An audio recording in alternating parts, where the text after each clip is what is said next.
Por lo general, viajar en avión, particularmente en vuelos comerciales, es increíblemente seguro debido a las estrictas regulaciones y los altísimos estándares.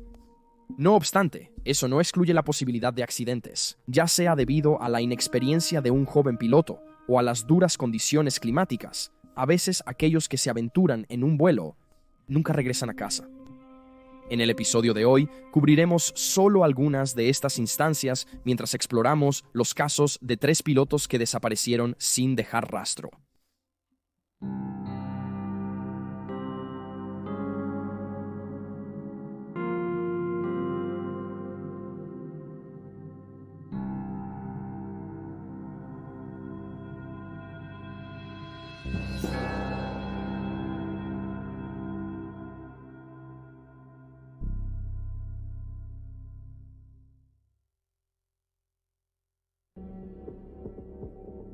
Alberto Joya.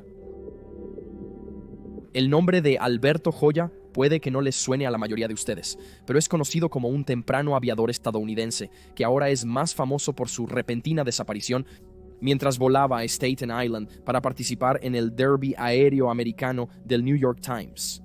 El Derby había sido organizado por el periódico para conmemorar el 10º aniversario del primer vuelo de Orville Wright. Orville y su hermano Wilbur fueron pioneros de la aviación que se hicieron famosos después de inventar, construir y volar el primer avión con motor exitoso del mundo. La carrera del New York Times estaba programada para llevarse a cabo el 13 de octubre de 1913 y los participantes navegarían circuitos cronometrados en un recorrido de 60 millas. Comenzaría y terminaría en Oakwood, un barrio del centro-este en Staten Island. Albert Jewell, de 27 años, era un entusiasta de la aviación, habiendo recibido una licencia de piloto por parte del Aero Club de América. Había estado volando durante aproximadamente 6 meses y era instructor, aunque notablemente era inexperto cuando se trataba de vuelos más largos, como el que necesitaría navegar como parte del Derby. Albert decidió que la mejor acción a seguir sería volar desde Hampstead, Long Island, hasta el aeródromo de Oakwood. Fue visto despegando por amigos, asociados y soldados cercanos desde Hampstead Plains, quienes lo vieron hacer su ascenso sin ningún problema y girar hacia el suroeste antes de desaparecer de la vista. Albert nunca fue visto de nuevo. 2 testigos separados informarían más tarde de haber visto una aeronave recordando el monoplano de Albert siendo arrastrado mar adentro por el viento. En la costa sur de Long Island, de manera similar, un pescador también vio un monoplano en el área de Sandy Hook. Había rumores de que el joven se había estrellado en el agua antes de ser encontrado y recogido por un barco mercante poco después de desaparecer, pero esto resultó ser falso. Como Albert no sabía nadar, sus posibilidades de sobrevivir en el mar eran extremadamente bajas. En los días siguientes, se llevaron a cabo extensas búsquedas del joven de 27 años, con investigadores buscando tanto en tierra como en mar. 6 lanchas motoras ayudaron en los esfuerzos de búsqueda y varios aviadores que estaban en Nueva York en ese momento ayudaron a buscar al joven, incluyendo al ganador del Derby, William Lucky, quien coordinó un vuelo de búsqueda en la bahía de Jamaica el 18 de octubre. La bahía de Jamaica y Rockaway Point fueron buscados intensivamente porque este último fue el lugar donde se vio por última vez a Albert. Aún así, nunca se encontró ninguna señal de él o de su avión. Durante los siguientes meses, varias compañías de aviación ofrecieron recompensas por información que pudiera llevarlos a los restos de Albert o arrojar luz sobre su desaparición. La Sociedad Aeronáutica ofreció $400, su viuda ofreció $300 y sus empleadores ofrecieron $250, todo sin éxito. En años posteriores, se hallaron 2 informes distintos de restos humanos que se creía eran de Albert, pero no se ha confirmado su vinculación con él. El 14 de enero de 1914, un torso masculino apareció en la playa de Edgemere, Queens, después de una tormenta. Se sospechaba que era de Albert, pero su viuda negó que fuera debido a la ropa que quedaba en el cuerpo. Aunque ha pasado más de un siglo desde que Albert desapareció, ni su cadáver ni los restos de su avión han sido recuperados. Dejó atrás a una esposa y una hija de 3 años.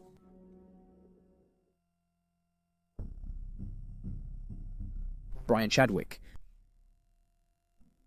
La mañana del 12 de febrero, 1962, Brian Chadwick, de 47 años, embarcó en su de Havilland DHC 90 Dragonfly con 4 pasajeros: Louis Rowan, de 25 años, Daryl Shields, de 33, y los recién casados, Valerie Saville, de 22, y Elwin Saville, de 20. Brian era un piloto británico con considerable experiencia en su haber y había hecho el traslado a Nueva Zelanda para empezar de nuevo en 1951. Tenía un tiempo total de vuelo de alrededor de 6.000 horas y poseía una licencia de piloto comercial y calificaciones de ingeniería de aeronaves. Después de pasar algún tiempo volando para 2 aerolíneas diferentes, decidió formar su propia empresa en 1956, Air Charter Limited, donde llevaría a las personas en vuelos turísticos, a menudo desde Christchurch hasta Milford Sound. A las 9:52 de la mañana del 12 de febrero, el avión partió del aeropuerto de Christchurch. Se estimaba que el grupo llegaría a Milford Sound a las 12:37 de la tarde.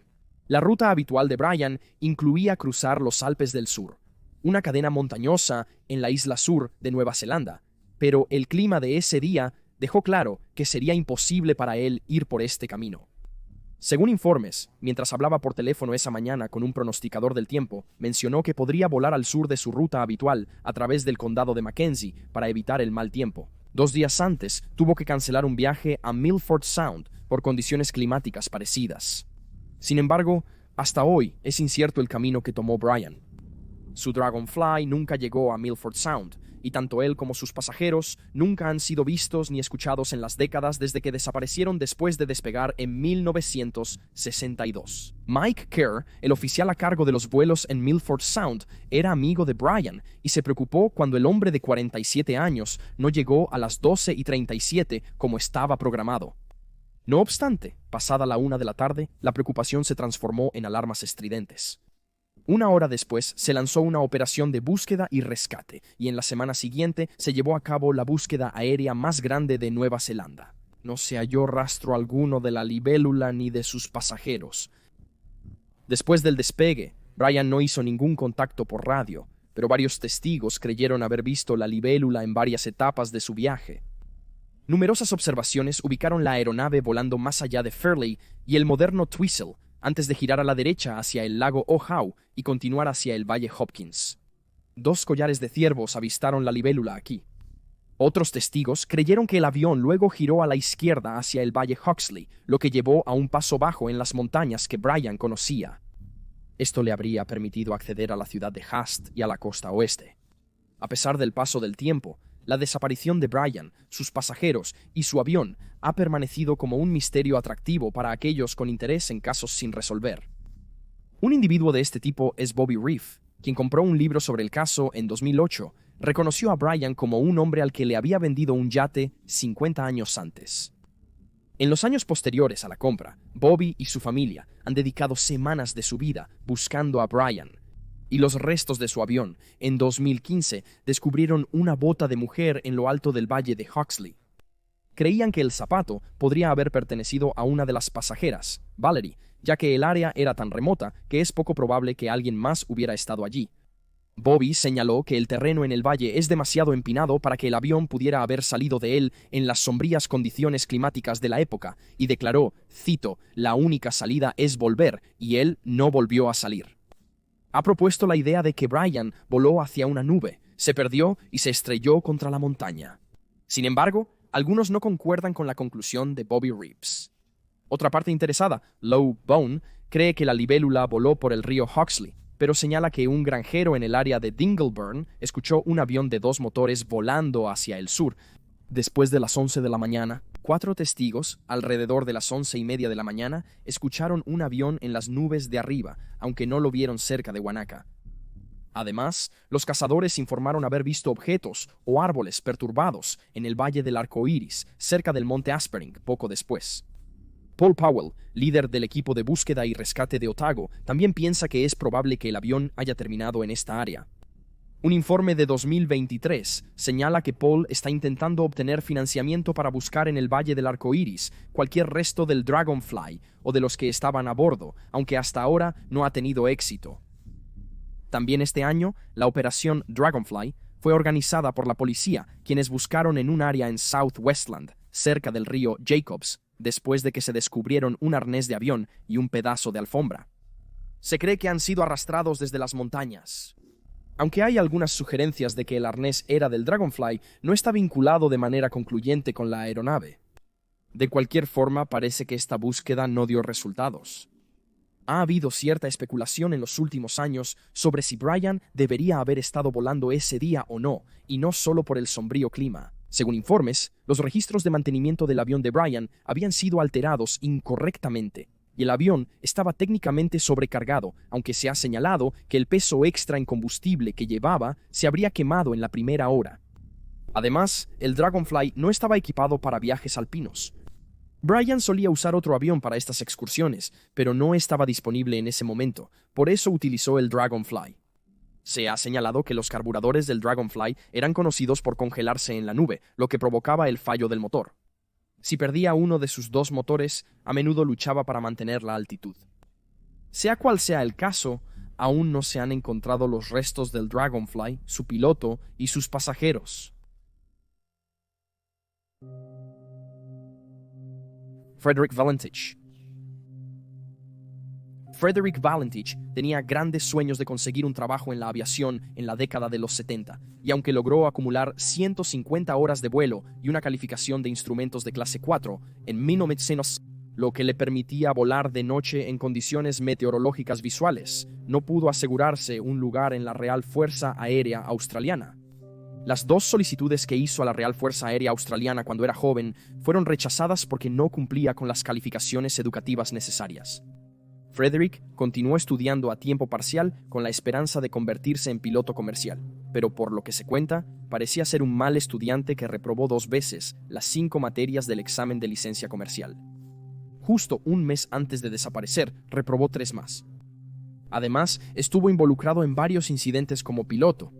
Durante uno de estos eventos, se desvió a una zona controlada en Sydney, lo que le valió una advertencia, y en 2 otras ocasiones voló deliberadamente hacia la nube. Supuestamente se estaba considerando la persecución en respuesta al comportamiento indisciplinado de Frederick. El 21 de octubre de 1978, Frederick, de 20 años, partió en un Cessna 182 hacia la isla de King Island en Tasmania. Mientras le decía a los oficiales de vuelo que planeaba recoger a algunos amigos en la isla, le dijo a otros que tenía la intención de recolectar cangrejos de río.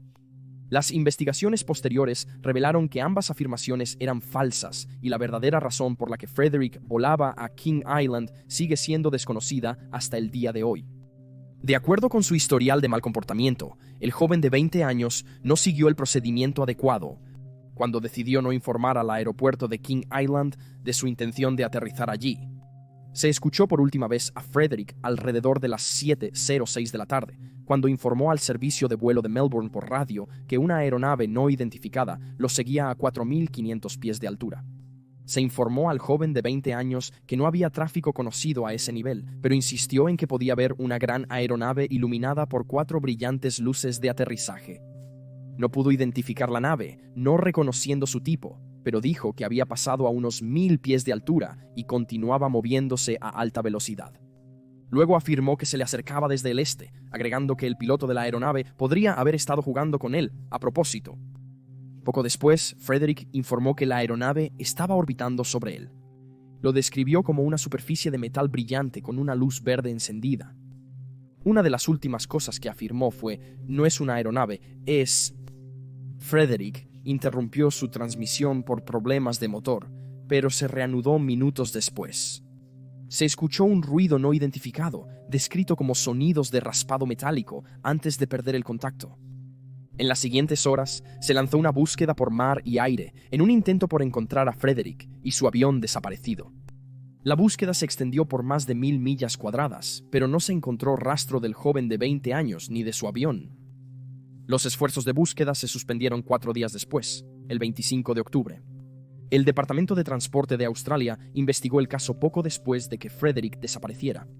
Aunque no pudieron determinar la causa, se presumió que lo que ocurrió fue fatal para el piloto. En 1983, 5 años después de la desaparición, se encontró una tapa de motor en la orilla del mar, en la isla Flinders, al noreste de Tasmania. La Oficina de Investigación de Seguridad Aérea especuló que la tapa del motor había viajado hasta donde se encontró desde la última posición conocida de Frederick. Además, la oficina señaló que la tapa del motor provenía de un Cessna 182 entre un cierto rango de números de serie, incluyendo el del avión de Frederick, que parece ser lo más cerca que las autoridades podrían llegar para vincularlo concretamente a la desaparición. En las décadas desde que el joven de 20 años desapareció, ha habido mucha especulación y numerosas teorías propuestas sobre qué destino le sobrevino. Una sugerencia es que Frederick escenificó su propia desaparición debido a una serie de razones, incluyendo que tenía suficiente combustible para volar 500 millas, que su nave no fue trazada en el radar, lo que causa algunas dudas de que alguna vez estuvo cerca de Cape Otway, y que la policía de Melbourne recibió informes de una nave haciendo un aterrizaje no muy lejos de Cape Otway en el momento de la desaparición de Frederick. También se ha sugerido que Frederick se desorientó y estaba volando boca abajo, y que las luces que estaba viendo eran las suyas propias, reflejadas en el agua. Esta teoría afirma que luego se estrelló en el océano. Sin embargo, se ha señalado que el Cessna 182 tenía un sistema de combustible por gravedad, lo que significa que no podía volar boca abajo durante mucho tiempo, y su motor se habría apagado de inmediato. Algunos detectives en línea han especulado que Frederick se quitó la vida, pero no ha habido evidencia para respaldar esto. Aquellos que lo conocían, incluyendo colegas y médicos, afirmaron que no mostró signos de depresión o ideación suicida, y no se había vuelto notablemente diferente o retraído en los meses previos a la desaparición. Retirado de los Estados Unidos en 2013, el piloto retirado de la Fuerza Aérea de los Estados Unidos y astrónomo James McGaha y el autor Joe Nickell propusieron que la inexperiencia de Frederick lo llevó a ser engañado por la ilusión de un horizonte inclinado. Esta pérdida de perspectiva puede haberle causado inadvertidamente poner su avión en lo que se llama una espiral de cementerio, un tipo de peligrosa espiral de caída generalmente entrado accidentalmente por pilotos con menos entrenamiento. Las espirales de cementerio son más comunes en la noche o en condiciones climáticas difíciles, donde no existe un horizonte para dar corrección visual a las engañosas señales del oído interno. Los dos hombres sugirieron que las fuerzas G de la espiral de apriete disminuirían el flujo de combustible, resultando en los problemas de motor que Frederick reportó. Añadieron que las luces brillantes posiblemente eran los planetas y la estrella Antares. Por supuesto, con cualquier caso extraño como este, hay muchas personas que creen que algo más siniestro estaba sucediendo el día que Frederick desapareció. Los ufólogos creen firmemente que los extraterrestres estaban presentes en el momento en que desapareció, secuestrándolo y destruyendo su avión. Testigos de esa noche afirman haber visto una luz verde errática en el cielo. Los ufólogos creen en estos relatos porque el propio Frederick mencionó una luz verde en sus informes al servicio de vuelo de Melbourne.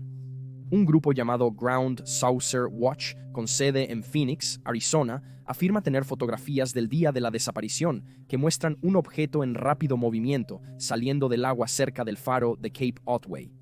No obstante, las fotos no permitían identificar el objeto mostrado.